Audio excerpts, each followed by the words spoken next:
Okay, in this video we're looking at the NHL career of a legend of the game from the Czech Republic. His name is obviously Jaromir Jagr. He was drafted 5th overall by the Pittsburgh Penguins in 1990, and what a great little draft pick that would become. He plays the first half of his career with the Penguins. He never misses the playoffs with the Penguins. He wins two Stanley Cups with the Penguins. Now, he's drafted in 1990 and he's thrown straight into the lineup. Bearing in mind, he's been playing senior hockey at professional level in the Czech Republic for 2 years, from the ages of 16 till the age of 18. So he's not a complete rookie, if people think it like that. He's been playing against men in the the former Czechoslovak league for 2 years at this point at senior level. That's how good he was. In 1990-91 season, he plays a full schedule, almost 80 games. He scores 27 goals, gets 30 assists, 57 points. He will regularly score over 30 goals until 2007-2008 in the NHL. He will score regularly 30 goals or more a season for 16 years, 14 seasons or something like that. He would regularly score over 30 goals a season. That is how consistent he was as a player. But his first season he gets 27 goals, 30 assists. He also plays 24 games in the playoffs, so that's 104 games in his first 9 months in the NHL. He gets 3 goals, 10 assists and 13 points. Yeah, he's going to be playing a lot of hockey in his career, which contributes to some injuries and some loss of form towards the end is the high mileage he puts on himself. His second season, the Penguins repeat their Stanley Cup heroics from 1990-91. They win the Cup again. He plays 70 games in the regular season, 32 goals, 37 assists, 69 points. In the playoffs, he gets 21 games under his belt, 11 goals, 13 assists, 24 points. Now he's improved to a point per game plus level of consistency in the playoffs. And to be fair, the regular season, he's just under a point per game at this point. And he's won 2 Stanley Cups in 2 seasons. He's 20 years old.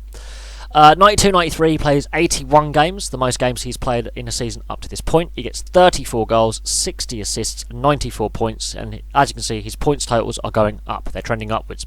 He gets 12 games in the playoffs, 5 goals, 4 assists, 9 points.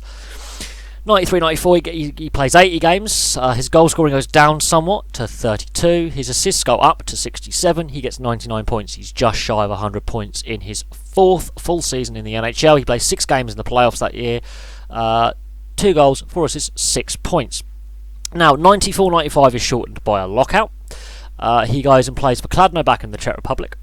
He plays for Bolzano in Italy, and he plays for the Schalke Sharks in Germany. He then comes back and plays 48 games of what was left of the regular season after that lockout. He scores 32 goals, 38 assists, 70 points. That scoring rate he was on, he was looking at doubling what he had got the year before, and this is a sign of things to come in the following seasons. He gets 12 games in the playoffs that year, 10 goals, 5 assists, 15 points. So his playoff numbers are still a point a game, if not better, and his regular season stats are going to go through the roof in the following season. In 95-96 he plays a full 82 game schedule. He gets 62 goals, 87 assists, 149 points. When was the last time you heard of a player getting 60 plus goals in a season? It hasn't been for a very long time. We're seeing obviously Alexander Ovechkin regularly hit 50 goals. I don't think even Ovechkin has hit 60 at this point. He gets 18 games in the playoffs, 11 goals, 12 assists, 23 points. His second highest playoff total of his career. Bearing in mind, he's got 149 points in the Dead Puck era as well.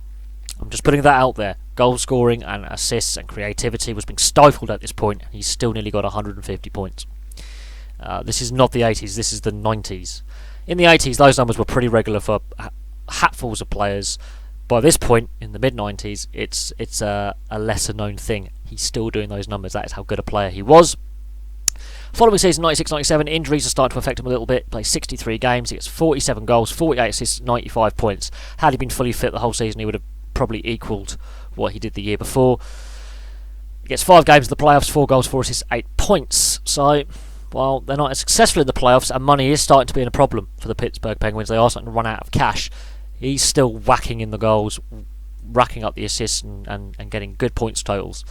97-98 gets 77 games under his belt, 35 goals, 67 assists, 102 points. So when he's fit, he's a very effective player. That's his second 100-point plus season. He gets 6 games in the playoffs, 4 goals, 5 assists, 9 points. 98-99 he plays 81 games, 44 goals, 83 assists, 127 points. His points totals have gone up again. He's fit again, and he's a very effective player in the dead puck era. I cannot stress this enough. He gets 9 games in the playoffs, 5 goals, 7 assists, 12 points. So he's still over a point a game in the playoffs as well. Very good playoff numbers. 99-2000, you play 63 games, injuries again affecting him somewhat. 42 goals, 54 assists, 96 points. Had he played a full season, again that's 100 plus points a season. He gets 11 games in the playoffs, 8 goals, 8 assists, 16 points. Again, over a point per game in the playoffs. 2000-2001, his last season with Pittsburgh. He plays 81 games, 52 goals, 69 assists, 121 points. So he had 400 plus point seasons with the Pittsburgh Penguins in 6 years. He gets 16 games in the playoffs, 2 goals, 10 assists, 12 points. It is at this point he joins the Washington Capitals, and this is where things go a little bit wrong for him. His point totals dramatically drop. And hence why I'm wearing this jersey. My favourite jersey. It is a Jagr jersey. It has got the 68, as you can see. He plays 69 games that first season with the Capitals. He gets 31 goals, 48 assists, 79 points. Now, the Capitals aren't also a good team at this point either, which doesn't help. But he is a solid points total. It's not his lowest he's had, but for a 60-plus game season, that's not as good as his 60-odd game seasons with the Penguins when he's battling injury. It's not a very good return. So his point totals and points per game is still above a point per game, but it has dropped off dramatically from where he was, let's say, in 99-2000, where he played a similar number of games. He got 96 points. 2 years later, he's getting 79. There's something not right here. Plays 75 games into 2002-2003, 36 goals, 41 points, 41 assists, 77 points. So he plays more games the following season, gets less points. It's not really working out. He gets 6 games in the playoffs that year, 2 goals, 5 assists, 7 points. 2003-2004, he plays the first 46 games of the season with the Capitals. He gets 16 goals, 29 assists, 45 points. So it's a point per game, so it's improving. He goes to the Rangers, where he plays the following 31 games. He gets 15 goals, 14 assists, 29 points. His point totals are dropping.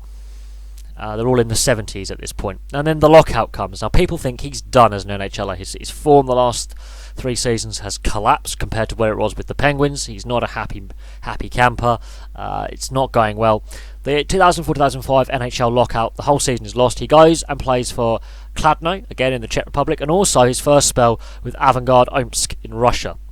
And this is where he will go when he plays in the KHL for a couple of years. So he comes back from that lockout. And this is where people are surprised by Jaromir Jagr. They believe he's done. Okay, he's done. He's finished as an NHLer. He comes back and completes his Rangers contract. His first full season back, he plays a full 82-game schedule, something he hasn't done for a while. 54 goals, 69 assists, 123 points. He comes back refreshed. Blast through the league. That's an amazing points total coming out of that lockout. He gets 3 games in the playoffs with 1 assist. The Rangers are sort of rebuilding after their spell of having expensive free agents. They're rebuilding after the lockout. 2006-2007, again an 82-game season for him. 30 goals, 66 assists, 96 points. So he's still getting 30 goals a season even when he's not at his peak best. 10 games in the playoffs. 5 goals, 6 assists, 11 points. His final season with the Rangers is again an 82-game season. 2007-2008, 25 goals, 28 assists, 53 points. That is his first non-30-goal season since 1990-91. So from 91-92 through to 2006-2007, he was scoring 30 goals a season or more. It's the first season he doesn't score 30 goals in a very, very long time. That is how consistent a goal scorer he was. His assists, he actually gets more assists than goals when you actually look at his final numbers. And for a right winger, that is unusual. 2008-2011, again, people believe he's done in the NHL because he's hit below 30 goals in a season for the first time in 15 years. He goes to the KHL for a few seasons between 2008 and 2011. He plays for Avangard Omsk in the KHL. I could not fit all those numbers on the board. There was not room. He still plays over 140 odd games in the KHL and gets some pretty good points totals as well. It's more of a skill league than the NHL in a sense because there's a bit more space, it's a bigger ice surface. He comes back and signs with the Philadelphia Flyers in 2011-2012. He plays 73 games for the Flyers, got 19 goals, 35 assists, 54 points. He plays 11 games in the playoffs, 1 goal, 7 assists, 8 points. So he's no longer a free-flowing 30, 40 goal a season man. He's more of a senior forward there as an experienced player, but he's still a creative player. He's still creating a lot of assists for his teammates. He plays one season with the Flyers as a free agent. He signs with Dallas for 2012-2013. He plays the first 34 games of the season. He gets 14 goals, 12 assists, 26 points. He then is traded to the Boston Bruins, where he plays the remaining 11 games of that season when he's fit. He gets 2 goals, 7 assists, 9 points. So the injury is affecting him at this point, but he still plays 22 games in that playoff run to the Stanley Cup final and gets 10 assists for the Bruins. So he plays in yet another Stanley Cup final for the Bruins there, obviously winning the Stanley Cup twice with the Pittsburgh Penguins. But as that is a deadline day deal on the trade deadline as a rental, he then signs with the New Jersey Devils as a free agent. He plays 2013-2014, plays a full 82 game schedule. 24 goals, 43 assists, 67 points. So he's bounced back a little bit from his previous season with Dallas and Boston, which it wasn't great, and actually puts up some better numbers than when he was playing for Philadelphia. He seems happier. He starts the 2014-2015 season with the Devils. He plays 57 games, gets 11 goals, 18 assists, 29 points before being traded to the Florida Panthers, where he will play the following 20 games, 6 goals, 12 assists, 18 points. So, okay, he's starting to really slow down. Bearing in mind, he's in his 40s at this point. 2015-2016 plays a full season with the Panthers, 79 games played, 27 goals, 39 assists, 66 points. So given a full season with the Panthers, he's improved. They get 6 games in the playoffs with him. He gets 2 assists. So he's still, even in a Panthers team that struggle in the playoffs, he's still creating for other players. 2016-2017 he plays a full 82 game schedule, bearing in mind at this point he's 44 years old. 16 goals, 30 assists, 46 points. You can tell he's now really near the end of his career. He signs as a free agent for Calgary in 2017-2018. He plays 22 games, gets a goal, gets 6 assists, 7 points, but his knees are in such a bad condition. This is where a lot of his injuries come from, and knee problems. By this point, at the age of 45, his NHL career is done. He goes, I can't do this anymore. I've been doing it for 27 years. I'm going to have to call it a day. After 2018, he goes back to Kladno. They allow him to go back to Kladno, which he part owns. He's still playing for Kladno, but he does have knee issues, so he can't play a full season. He has to take some time off. Injuries are starting to affect him a lot after his return from the KHL. He's less effective. But let's have a look at his overall titles before we look at his awards. He played in 1,733 NHL games. He got 766 goals, 1,155 assists. That is an insane title. 1,921 points. He's, I think, the second highest point scorer in NHL history. I think he's an appearance leader now. I think he's past Gordie Howe. He's got a lot of records there. He's the highest scoring European. He's part of the Triple Gold Club, World Championships, Olympics, and Stanley Cup to his resume. I think one of only 28 players to be part of the Triple Gold Club. His playoff numbers: 208 games, 78 goals, 123 assists, 201 points. That's basically a point a game, and his regular season is more than a point a game. It's like 1.2 points per game. So he's more than a point a game player. You look at his stats. During the lockouts, he's obviously, played. He's been through all 3. His career spans all 3 NHL lockouts. Each lockout he played for Kladno. He's also obviously played around Europe. His NHL awards: he's won the Art Ross 5 times. He's won the Hart Trophy once. He's won the Pearson 3 times. He's won the Masterton once. He's a 2-time Stanley Cup champion. He's an NHL All-Star for 13 seasons. That's thinking 13 seasons he was named on the NHL All-Star list.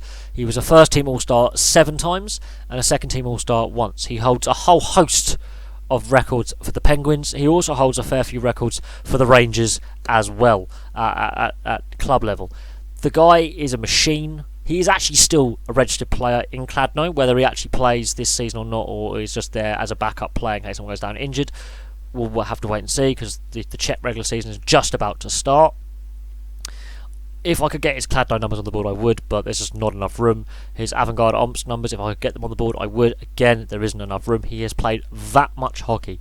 He never missed the playoffs with the Pittsburgh Penguins. He only had one playoff appearance with the Capitals. He had 3 out of 4 seasons with the Rangers. He had playoffs. His only season at Philadelphia, he had playoffs.